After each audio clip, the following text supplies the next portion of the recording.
What you want to avoid, you attract it to you. Why don't you attract to you what you want? Stop thinking about what you don't want because you'll keep getting it. Thank you.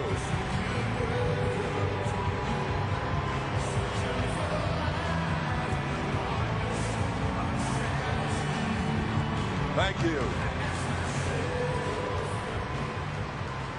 Before I'm through with you here this afternoon, I guarantee you that I will impart to you enough information and ideas and things that you need to work on, because I'm real clear. I've been training people for over 30 years. I've been a researcher in human psychology and human emotions most of my adult life. And I'm real clear that human potential that exists in each of you, for most of us, hasn't even been tapped. The first part of your life might be learning who you are, but it takes a lifetime to know what you're capable of. The greatest waste on this planet is human potential. You go to school and you get lazy. You stop academically building your mind. That's your toolbox, your mind. How you see and assess and interact. Those are the tools you need to be developing. The kind of person you are. If I give them to you, will you use them? See, principles that work in life, universal principles, I'm sorry, but they don't belong etched on a pad. They belong deeply ingrained into your psyche and your spirit. They become part of you. And very seldom in life do you hear them. And very seldom in life, when you hear them, do you really listen to them. Pay attention. Pay attention. Before there's any external manifestation of wealth, change, and prosperity in your life, you have to have an internal transformation. We have to learn the principles of how this universe works. It is a universe of laws. We're finally starting to figure out that it applies to our minds and our spirits as well, not just physics. So when you look at your life and you look at adversity, you've got to recognize that everybody gets dealt a hand. It's what you do with the hand you've been dealt. And what you discover if you honestly look back at your life, every single thing that happened to you was a blessing if you put it in the right context. There was something you needed to learn. There was something that was going to advance you if you knew how to deal with that in the proper mindset, the proper spirit set. It was going to be an advancement. Helen Keller had some handicaps, would you say so? Here's what she said: life is to be lived as a daring adventure or not at all. Next thing she said, there's no such thing as security. Go for it. You've got to want to leave and become and arrive. That's a journey, isn't it? So the first decision that I need if I'm going to stay motivated is that I have to have a white hot desire. Lukewarm does not work. You see, there's only two types of people on this planet. There are those who are inspired, and there are those who are not. And for everyone that is inspired, there are hundreds who are not. You need to decide which one you're going to be, because motivation follows inspiration.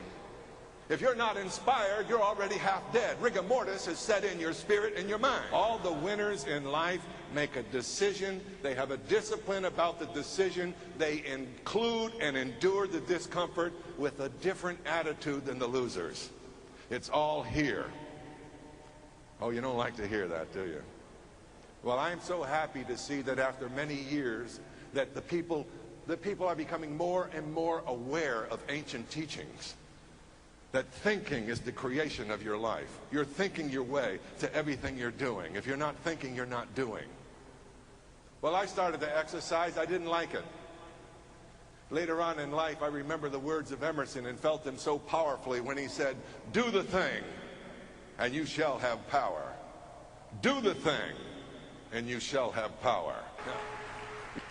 Another insight: since the self-image is built upon the belief system, that is what you believe truly about yourself, you manifest and you stay consistent with it. To translate that, if today you're sitting here believing you are incapable, I got news for you: you've already proven it. because you bought it and your mind coordinated with all the experiences you have to validate what you believed about yourself. Whoa. Well, since it's built upon the belief system, how do I improve it? I need some new beliefs. Well, how do I get new beliefs? I challenge some new behaviors. I've had people, when I used to do certain seminars, and I'd say, how many of you are terrified of public speaking? And this would be about 4 or 5 hours into working with them, and they didn't know what I was liable to do. And I'd say, well, I'm going to experiment. I want the absolute most terrified person in this audience to come up here with me. And if you don't, I'm going to come out there and select one of you. You should have seen what I saw.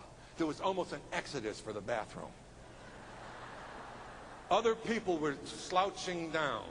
People who were looking straight at me started to look like this. So I walked down the aisle, and there was a young guy absolutely shaking. His name was George. So I said, son, come with me. He didn't want to go. I said, come on, come on, come on, come on. We're going to get through this together. Come on. I took him up on stage, and he stood there, and I didn't know if he was going to make it, because he was... And I said, let me tell you something about this massive humanity here. Right now, they love you. Right now, you are everything that they think they can't do, and you're proving to them what courage you have. The audience broke into spontaneous applause. I said, see, you misread these people. You think they're up there, they're there to judge you? No, because you were vulnerable. Because you put your weakness on display, you became so powerful they fell in love with you. Why are you hiding from what you're weak in? Work on it. Get better. It's not that big a deal. It takes the same amount of energy to become enormously successful as it does to fail. Yes. How about the human mind? How about the thought process? We have never really been trained of how powerful your mind is. We've not been trained.